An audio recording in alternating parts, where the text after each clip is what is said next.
এখন দেখাচ্ছি W7 HD foundation golden.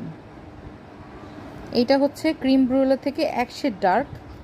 আপনি যদি উজ্জ্বল শ্যামলা থেকে এক শেড ডার্ক হন, এইটাও কিন্তু আমার আসলে ইউজ করা। সো এইটাও হচ্ছে ওই রকমভাবে, মানে এই দেখেন এক শেড ডার্ক। আমি বেসিক্যালি কি করি, ওই দুটাকে একসাথে মিক্স করলে আমার স্কিনে একদম মানে একটা ন্যাচারাল লুক চলে আসে। দুটার মাঝখানের শেডটা আসলে আমার অ্যাকচুয়ালি দরকার আর কি। আমি তাহলে ওইটাও পাশাপাশি সোয়াচ নিয়ে দেখাই, তাহলে মনে হয় বুঝতে সুবিধা হবে। খুব ভালো কাভারেজ কিন্তু দিচ্ছে। অন্য আঙ্গুল দিয়ে মাখাই আবার ডার্ক হয়ে যাবে। এই যে ওইটা হচ্ছে ক্রিম রোল, যেটা আমি বলতেছি যে একদম ফর্সা আপুদের জন্য। আর এইটা হচ্ছে একটু মানে উজ্জ্বল শ্যামলা আপুদের জন্য পারফেক্ট হবে, গোল্ডেন শেড।